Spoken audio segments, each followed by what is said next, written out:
अंश BPSC classes में आप सभी का स्वागत है। आज हम लोग जयप्रकाश नारायण और आज़ाद दस्ता से संबंधित कुछ महत्वपूर्ण जानकारी प्राप्त करने का कोशिश करेंगे, जो आगामी बिहार लोकसभा आयोग परीक्षा के लिए अति महत्वपूर्ण साबित होगा। जयप्रकाश नारायण का संबंध मुख्यतः कांग्रेस के जो समाजवादी पार्टी थी उससे था। इस पार्टी का जो गठन होता है वो सविनय अवज्ञा आंदोलन के दौरान ही बिहार में प्रारंभ हो गया था। सविनय अवज्ञा आंदोलन से भारत छोड़ो आंदोलन के मध्य में जयप्रकाश ने जहां एक ओर पार्टी का नेतृत्व प्रदान किया, वहीं दूसरी ओर राष्ट्रीय चेतना के प्रसार में ग्रामीण क्षेत्रों तक इसको पहुंचाने में अपनी भूमिका को बहुत ही महत्वपूर्ण बना दिया। इस रूप में बिहार के क्षेत्रों में जयप्रकाश नारायण का नेतृत्व पहले से ही स्थापित हो चुका था।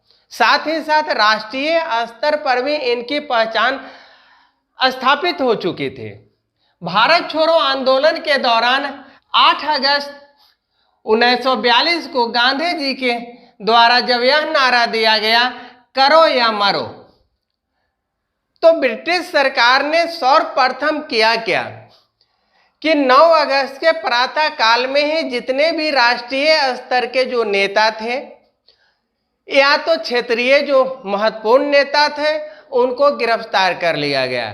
इसी क्रम में जहां आपको पटना में राजेंद्र प्रसाद की गिरफ्तारी होती है, वहीं देखेंगे कि बिहार में ही दूसरे एक नेता थे जयप्रकाश नारायण, उनको भी गिरफ्तार कर लिया जाता है। 9 अगस्त को इनको गिरफ्तार कर करके हजारीबाग जेल में इनको रखा जाता है। हजारीबाग जेल में जब ये रहने लगे तो इनको देश की आज़ादी की जो भावना थी वो अंदर ही अंदर बहुत चीज इनको सिखा रही थी, साथ ही साथ जेल से भागने के लिए मजबूर कर रहे थे।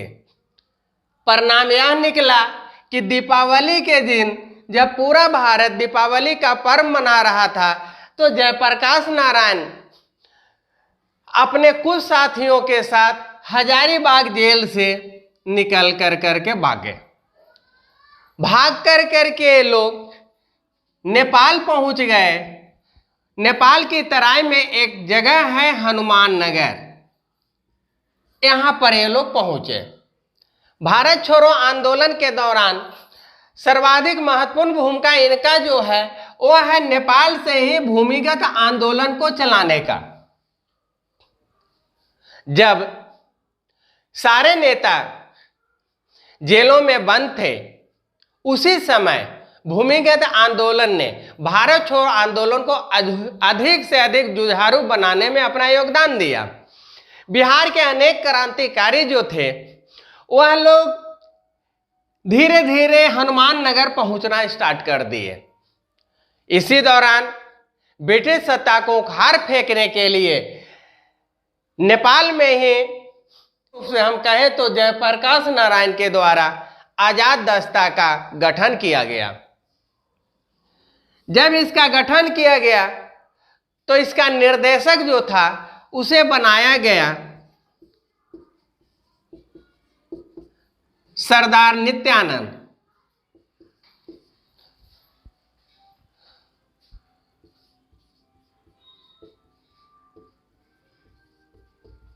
सरदार नित्यानंद सिंह को आजाद दस्ता का निर्देशक बनाया गया।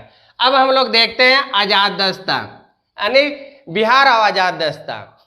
भारत छोड़ो आंदोलन के दौरान जयप्रकाश नारायण के अथक प्रयासों से आजाद दस्ता का गठन नेपाल के हनुमान नगर में किया गया था।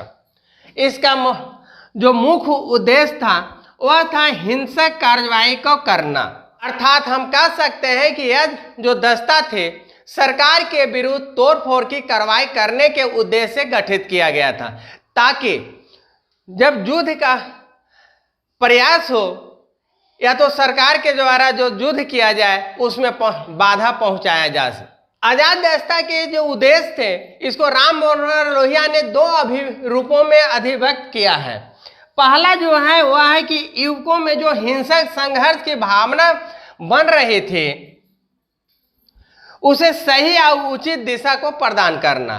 राम मनोहर कहते हैं कि आजाद रास्ता जो है जयप्रकाश नारायण जो गठित किए हैं, इसका मुख्य उद्देश्य है कि जो हिंसा में उतारू हो गए हैं, संघर्ष के लिए जो नवयुवक अपने आप को समर्पित कर दें, उनकी जो भावना है उसको एक सही निर्देश और उचित दिशा प्रदान किया जाए, जिसके लिए ही आजाद दस्ता का गठन किया गया। दूसरा जो है वो है कि किसी जन क्रांति के विद्रोह के समय क्रांतिकारियों के पास में ऐसे साधन एवं संगठन हो जिससे वह ब्रिटिश सरकार के दमनात्मक के, कहीं ब्रिटिश सरकार का एक हथियार ही था दमन करना, उसी का दृष्टिकोण का हिंसात्मक रूप से सीधा मुकाबला कर सके। अगर हमारा किसी भी आंदोलन को ब्रिटिश सरकार दबाने का कोशिश करता है हथियार के बल पे, तो हम लोग भी कोशिश करें, यानी करने का अर्थ है कि यह आजाद दस्ता के जो लोग थे ये लोग भी उसको दबाने के लिए हिंसक ही रूप धारण कर ले। लोहिया के उद्देश्यों से स्पष्ट होता है कि आजाद दस्ता उच्च आदर्शों से प्रेरित था तथा सशक्त संघर्ष के लिए प्रशिक्षित था। आजाद दस्ता के सदस्यों को हम लोग देखते हैं कि इस उद्देश्य को पूर्ति करने के लिए उसको कठोर से कठोर प्रशिक्षण दिया जाता था। ये प्रशिक्षण जो होते थे वो अनेक प्रकार के होते थे, जिसे हम निम्न रूप में देखते हैं। उसमें पहला था यातायात साधनों को क्षति पहुंचाना।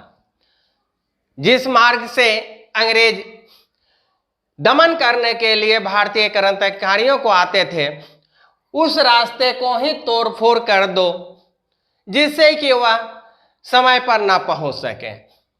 दूसरा था औद्योगिक संस्थानों को क्षति पहुंचाना। जहां गोली बारूद बन रही हो या तो अंग्रेजों के प्रतीक के रूप में जो कारखाने थे यानी औद्योगिक संस्था से उसको क्षति पहुंचाया जाए। तीसरा था हथियारों एवं औजारों के द्वारा तोड़फोड़ करना, यानी कि प्रत्येक क्रिया के लिए विपरीत प्रतिक्रिया वाला यहाँ कांड था कि आप अगर हमें हथियार या तो औजार से हमें क्षति पहुंचाते हैं तो मैं भी आपको हथियार और औजार से क्षति पहुंचाऊंगा। चौथा था रासायनिक पदार्थों एवं बारूद द्वारा विभिन्न संस्थानों को नष्ट करना। प्रशिक्षित व्यक्तियों का एक दस्ता, इसमें देखेंगे कि दो रूप से आ जाती है। एक दस्ता का जो काम होता है वो गोपनीय ढंग से कार्य करता है, वहीं दूसरा जो दस्ता था वह जन आंदोलन का अंग बन कर करके कार्य करता था। यानी जहां पहला जो इस दस्ता का काम था कि वह जगह जगह पर जाए और गुप्त सूचनाएं इकट्ठा कर करके लाए, साथ ही साथ उसको रोकने का प्रयास करें। वहीं दूसरा जो संस्था था यानी दूसरा जो इसका दस्ता था उसका काम था कि अपना जो आंदोलन है उसको किस रूप से जन आंदोलन पहुंचा, यानी कि ग्रामीण क्षेत्रों से लेकर करके शहरी क्षेत्रों में भी जो आम जन थे वहां तक अपने उद्देश्यों को पहुंचा कर करके और आजाद दस्ता का जो उद्देश्य था उसको पूरा करना। आजाद दस्ता से प्रेरित होकर करके सियाराम सिंह के द्वारा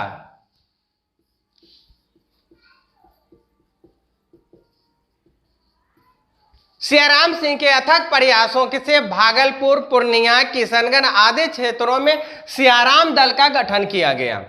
यह दल अनेक रूपों में आजाद दस्ता से प्रेरित था।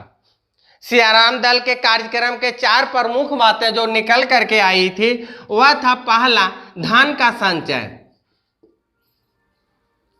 दूसरा जो था इसमें वह था शस्त्र का संचय, तीसरा जो था वह था शस्त्र चलाने का प्रशिक्षण,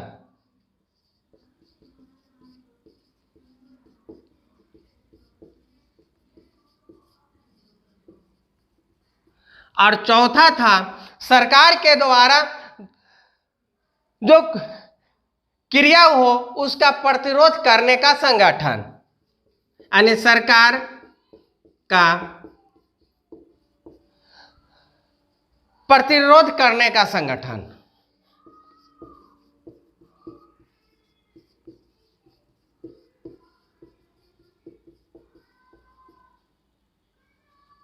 सियाराम दल मुख्य रूप से इन्हीं 4 बातों पे अपना ध्यान रख करके कार्य करता था। भारत छोड़ो आंदोलन के संदर्भ में बिहार में आदिवासियों की भी प्रक्रिया रही है। विशेष कर करके छोटा नागपुर के क्षेत्रों में आदिवासियों ने विशेष रूप से ताना भगत ने आंदोलन के ऊपर देखा जा सकता है। हम कह सकते हैं कि ताना भगत जो आंदोलन था उसके ऊपर भी आजाद दस्ता का कुछ न कुछ प्रभाव पड़ा था।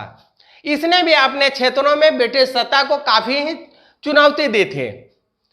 आगे हम लोग देखते हैं बिहार में सरकार की क्या प्रक्रिया हुई, इसको हम लोग देखते हैं। बिहार में इस आंदोलन को जमाने के लिए सरकार ने हिंसात्मक और कठोर हिंसक दमन का सहारा लिया। आंदोलनकारियों को निर्ममतापूर्वक दबाया गया। सचिवालय गोलीकांड के अतिरिक्त झंडा फहराने के कोशिश में हम लोग देखें कि सिवान में जहां फुलेना प्रसाद को गोली मारा गया, जबकि कुर्था में इसी कोशिश में श्याम बिहारी लाल भी मारे गए। आंदोलन के दौरान बिहार में लगभग 15,000 से ज्यादा लोगों को गिरफ्तार किया गया। लगभग 9,000 लोगों को सजा हुई, 134 लोग मारे गए और 362 लोग घायल हुए थे। इस प्रकार आज जयप्रकाश नारायण, आजाद दस्ता, सियाराम दल से संबंधित जो महत्वपूर्ण जानकारी थी, जो आने वाले बिहार लोक सेवा आयोग की मुख्य परीक्षा में आप लोगों के लिए अति महत्वपूर्ण साबित होगा। यहीं पर मैं अपना ब्लॉग को समाप्त करता हूं।